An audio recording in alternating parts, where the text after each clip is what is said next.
Dans une sphère médiatique, essentiellement tournée vers des contenus généralistes, où l'originalité n'a plus sa place au chapitre, où le secteur de l'économie et finance, pourtant poumon d'un État, sombre dans les oubliettes, voici enfin Ecofin Télévision.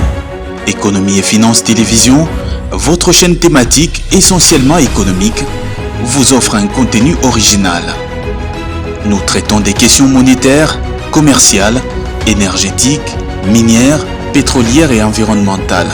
Notre créneau, vous proposer des informations, des analyses, des perspectives et prévisions économiques.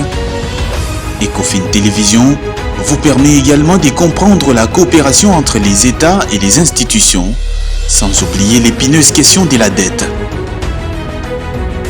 Ecofin Télévision, tout savoir sur les investissements, les échanges commerciaux, la balance commerciale et la balance des paiements, le taux d'échange, l'état des lieux de la lutte contre les détournements des finances publiques, la coopération bilatérale ou multilatérale. Ecofin Télévision vous explique comment l'économie nationale est directement liée à l'économie mondiale. Notre particularité fait notre originalité. C'est pourquoi nous disons Ecofin Télévision, mieux que savoir sur l'économie et finance, comprendre.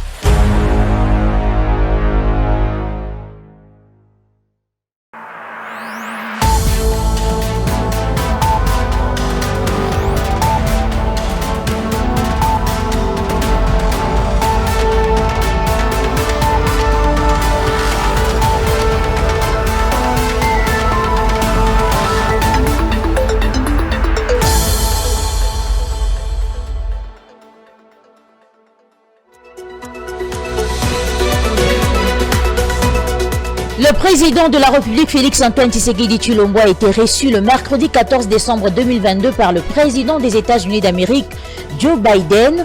Politique, diplomatie, sécurité, commerce et investissement étaient des sujets abordés au cours de cette rencontre. Des précisions dans cette session d'information. Les commerçants trouvés sur les lieux du drame occasionné par les récentes pluies diluviennes qui s'est abattues à Kinshasa appellent les gouvernements congolais à accélérer les travaux de la route nationale numéro 1. Vous les entendrez dans ce journal. C'est l'heure du journal de l'économie sur Ecofin Télévision. Mesdames et messieurs, bonsoir et bienvenue à tous. Le président de la République, Félix-Antoine Tshisekedi Tshilombo, a été reçu le mercredi 14 décembre 2022 par le président des États-Unis d'Amérique, Joe Biden, à la Maison-Blanche. Politique, diplomatie, sécurité, commerce et investissement étaient des sujets abordés par les deux présidents. Patrick Lumbala nous en dit plus. Le chef de l'État congolais, Félix-Antoine Tshisekedi, a eu un bref entretien bilatéral avec son homologue américain, Joe Biden, dans le bureau ovale de la Maison-Blanche, suivi d'une rencontre multilatérale aux côtés des 5 autres présidents africains et le président Joe Biden. Selon la présidence, les sujets abordés lors de ces rencontres étaient la politique, la diplomatie, la sécurité, le commerce et l'investissement. Le président Félix-Antoine Tshisekedi a parlé du processus électoral en République démocratique du Congo, de son financement et le respect des délais constitutionnels. Le premier citoyen congolais a aussi parlé de la situation sécuritaire à l'est du pays, de l'agression du groupe terroriste M23 soutenu par le Rwanda et de l'impérieuse nécessité de faire respecter les décisions du mini-sommet de Luanda pour un cessez-le-feu immédiat et le retrait du M23 des zones occupées. La présidence précise également que le garant de la nation a insisté pour une implication plus forte des États-Unis dans ce conflit en vue de faire pression sur le Rwanda afin qu'il stoppe son soutien au M23. Enfin, Félix Tshisekedi a tenu à remercier le président américain Joe Biden pour les récentes déclarations de Washington à ces sujets et allant dans ce sens. L'exploitation et la transformation des matières premières stratégiques en Afrique et en RDC en particulier ont été abordées par les deux chefs d'État. Les deux pays sont d'accord pour travailler ensemble dans un partenariat gagnant-gagnant au bénéfice de leurs deux peuples respectifs. Le président américain a quant à lui salué le leadership de Félix-Antoine Tshisekedi et son engagement pour la paix et la prospérité en RDC. 2,5 millions d'euros, c'est les montants reçus par le Programme alimentaire mondial pour lutter contre la malnutrition infantile en République démocratique du Congo, un don du gouvernement français à travers son ministère des Affaires étrangères. Les détails dans ce commentaire. C'est en vue de prendre en charge la malnutrition infantile en RDC que le Programme alimentaire mondial a accueilli une somme de 2,5 millions d'euros du gouvernement français. Selon le PAM, cette aide devrait aider à fournir des produits nutritionnels pour prévenir et traiter la malnutrition aiguë, notamment dans les provinces de Kasaï central et Kasaï oriental où la situation reste alarmante. Ce programme indique que 2,4 millions d'enfants des moins de 5 ans et 1,7 million de femmes enceintes et femmes qui allaitent souffrent de malnutrition aiguë. À noter également que 45% des décès d'enfants de moins de 5 ans sont liés à la malnutrition. Le Programme alimentaire mondial promet aussi d'investir dans le renforcement des compétences des mères allaitantes afin d'améliorer leurs connaissances en matière des soins et des pratiques alimentaires. Signalant par ailleurs que la RDC reste l'une des plus grandes crises alimentaires au monde, avec près de 26 millions de personnes confrontées à l'insécurité alimentaire. La Chine appelle à la levée de l'embargo sur les ventes d'armes visant la République démocratique du Congo à travers son représentant permanent adjoint auprès des Nations Unies.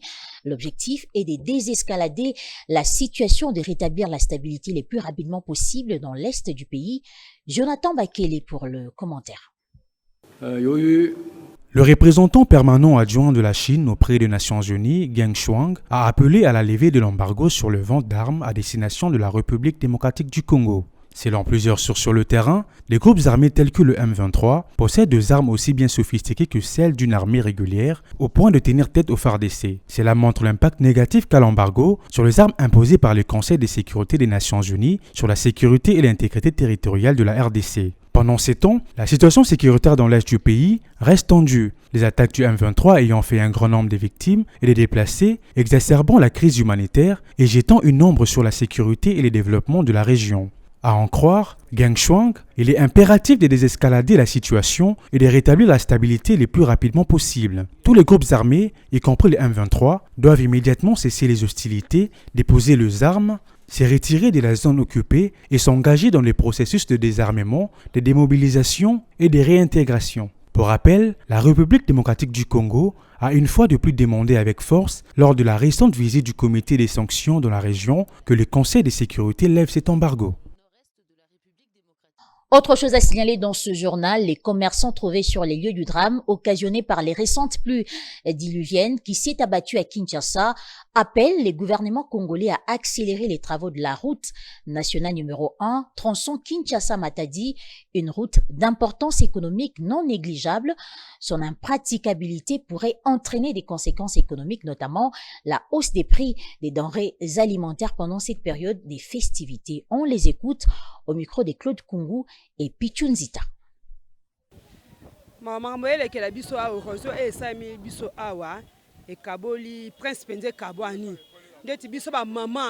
Nous avons une grande tristesse. Nous demandons à l'État congolais de trouver une solution afin que nous reprenions nos commerces.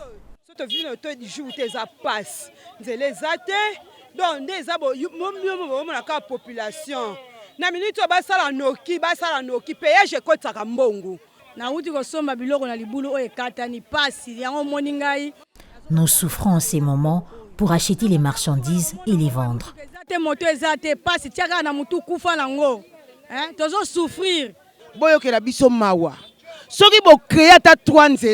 Nous demandons au gouvernement de créer des routes secondaires pour faciliter l'importation des marchandises.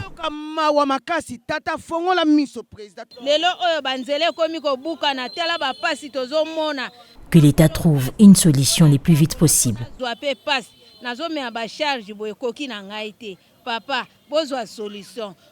Les victimes de la pluie qui s'est abattue la nuit du lundi 12 à mardi 13 décembre dans la ville de Kinshasa déplorent la tracasserie de la part de services de sécurité commise à la surveillance des lieux du drame.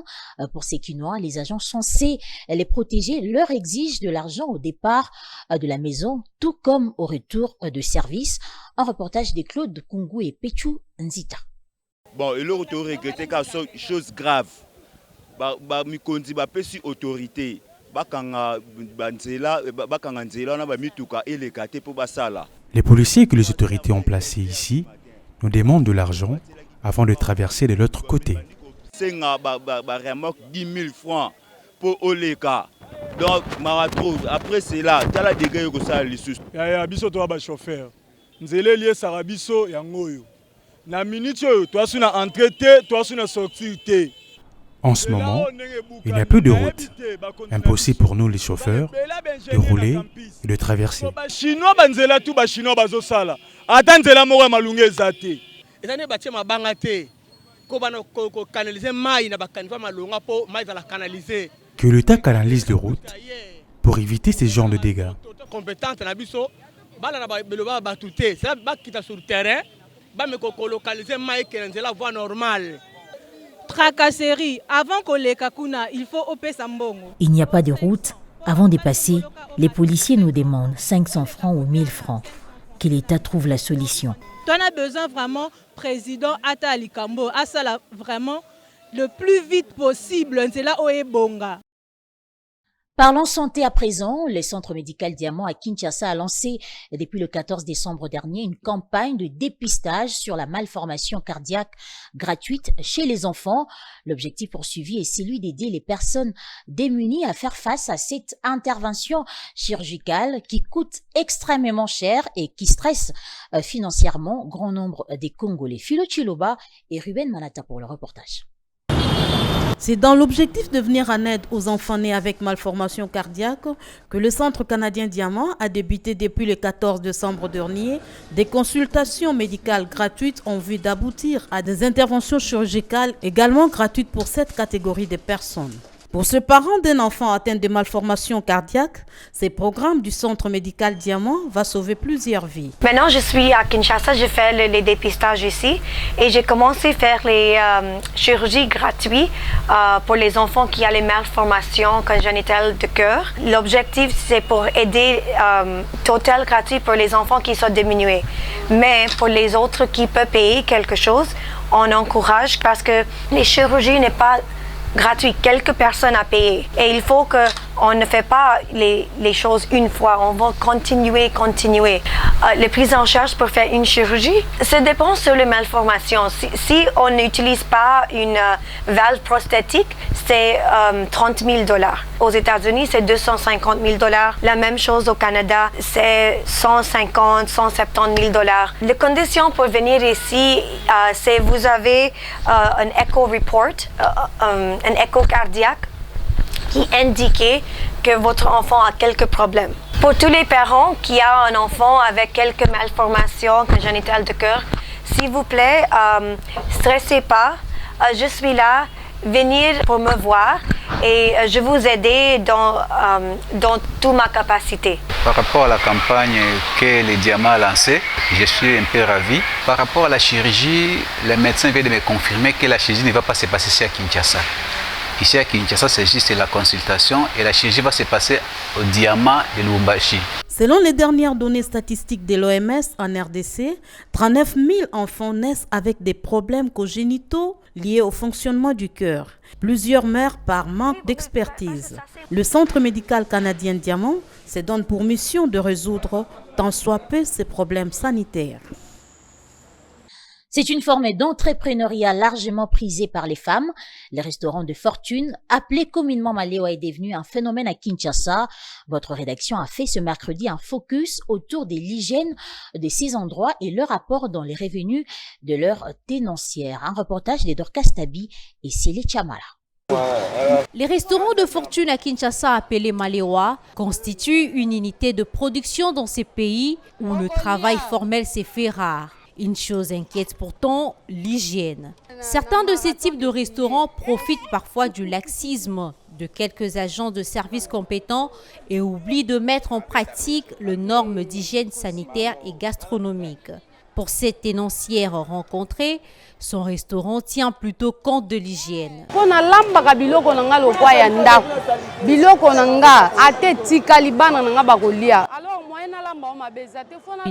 Même mes enfants mangent la nourriture préparée ici.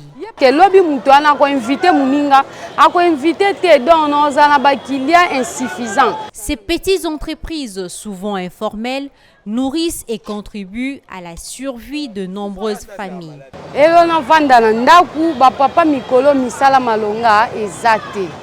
Ce travail permet de soutenir financièrement mon ménage. Je complète à ce qu'apporte mon mari.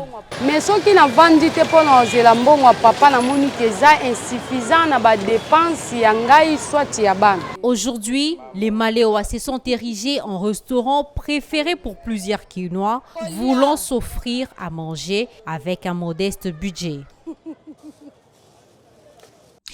Et pour terminer, mesdames et messieurs, sachez également que Kinshasa est dans la fièvre des préparatifs des fêtes de la Nativité et du Nouvel An dans les magasins, étalages et autres boutiques le long de l'avenue Rakadingi au centre-ville.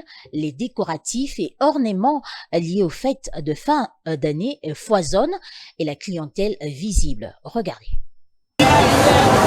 De sapins, de guirlandes et d'autres jets ou ornements prisés durant les périodes des fêtes sont largement visibles. Ici sur l'avenue Rakadingi, une des artères attractives de la capitale quinoise. La clientèle est relativement au rendez-vous. Sauf que les prix de l'un des ornements les plus recherchés varient profondément, qu'il s'agisse de sa vente aux étalages ou dans les supermarchés. Son coût oscille entre 20 et 50 $ dans le premier et entre 200 et 400 $ dans les secondes. Les acheteurs trouvés sur les lieux réagissent à propos. Par rapport à la prix, la qualité, le supermarché, la nouveauté. Au supermarché, il y a généralement des sapins de bonne qualité, mais aussi des dernières générations, contrairement à ceux qui sont vendus en dehors des supermarchés. Ceux-ci sont des qualités inférieures.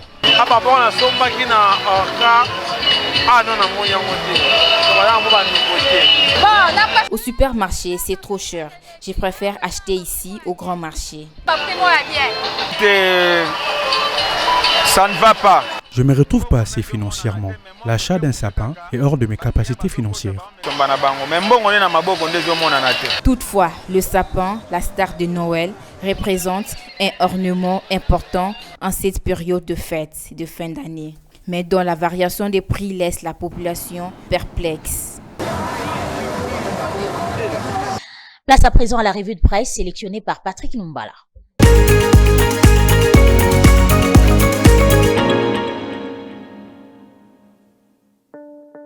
Bienvenue à toutes et à tous dans cette revue économique sur votre télévision, une revue que nous ouvrons avec le quotidien Forum des As qui titre à sa 5e page « Signature d'un mémorandum d'entente États-Unis, Zambie, RDC ». Fachi veut créer avec la Zambie une industrie de production des batteries électriques.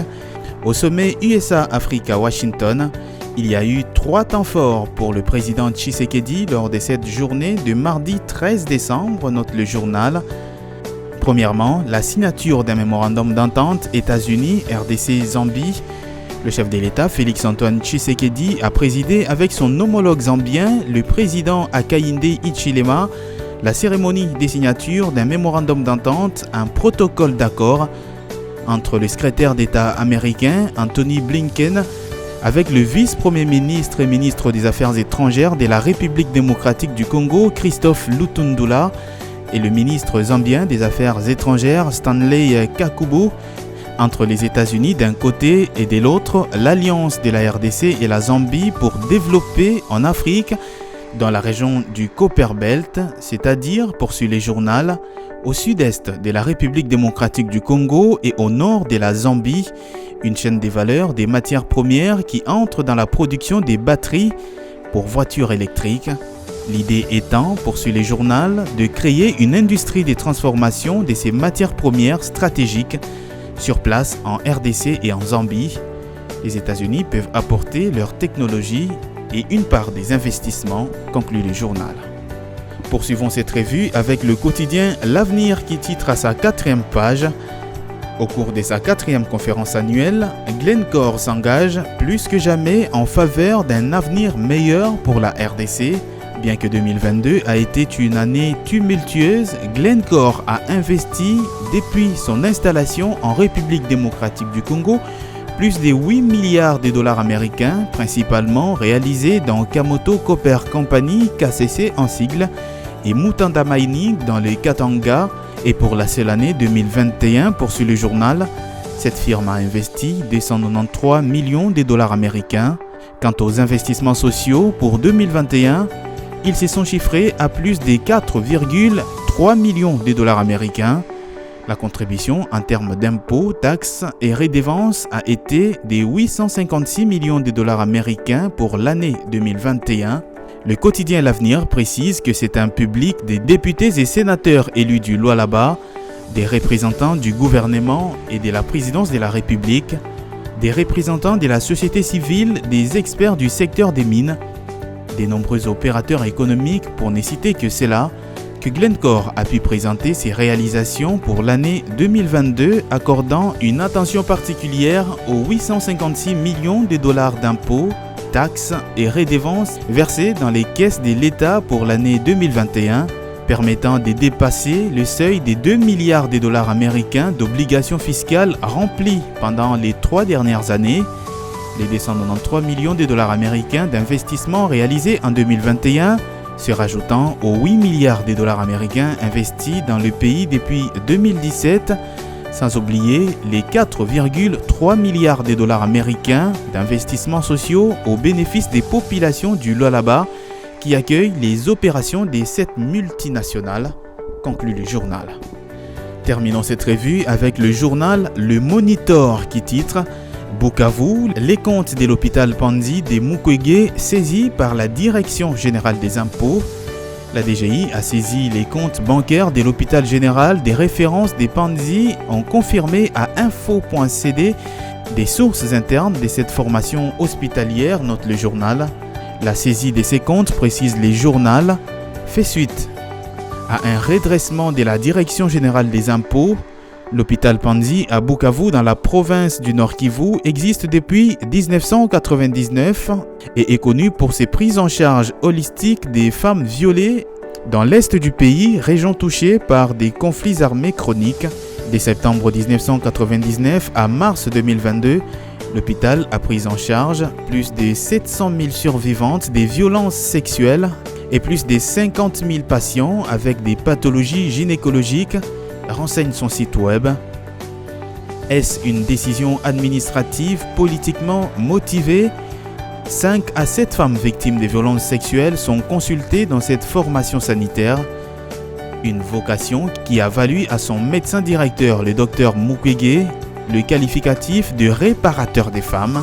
Depuis un temps, plusieurs voix s'élèvent pour demander à Denis Mukwege de se porter candidat à la présidentielle de 2023.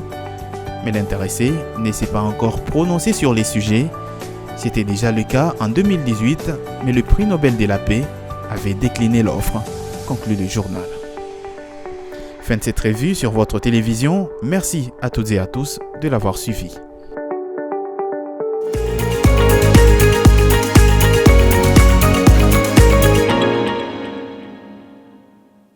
Ce journal est terminé, mais avant de nous quitter, je vous rappelle les titres. Le président de la République, Félix-Antoine Tshisekedi Tshilombo, a été reçu le mercredi 14 décembre 2022 par le président des États-Unis d'Amérique, Joe Biden. Politique, diplomatie, sécurité, commerce et investissement étaient les sujets abordés au cours de cette rencontre. Vous avez suivi les détails dans ce journal. Les commerçants trouvés sur les lieux du drame occasionné par les récentes pluies diluviennes qui s'est abattues à Kinshasa appellent le gouvernement congolais à accélérer les travaux de la route nationale numéro 1. Une information que vous avez également suivie dans cette session d'information. C'est par ici que nous mettons un point final à cette session d'information. Mesdames et messieurs, merci de votre écoute.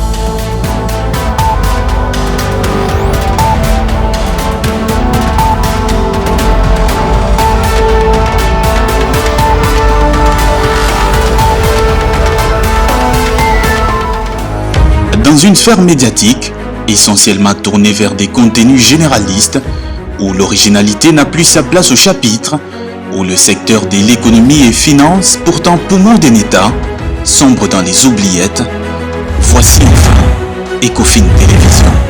Économie et finance télévision, votre chaîne thématique essentiellement économique, vous offre un contenu original. Nous traitons des questions monétaires, commerciales, énergétiques, minières, pétrolières et environnementales. Notre créneau, vous proposer des informations, des analyses, des perspectives et prévisions économiques. Ecofin Télévision vous permet également de comprendre la coopération entre les États et les institutions, sans oublier l'épineuse question de la dette. Ecofin Télévision, tout savoir sur les investissements, les échanges commerciaux, la balance commerciale et la balance des paiements, le taux d'échange, l'état des lieux de la lutte contre les détournements des finances publiques, la coopération bilatérale ou multilatérale. Ecofin Télévision vous explique comment l'économie nationale est directement liée à l'économie mondiale. Notre particularité fait notre originalité. C'est pourquoi nous disons Ecofin Télévision, mieux que savoir sur l'économie et finances, comprendre.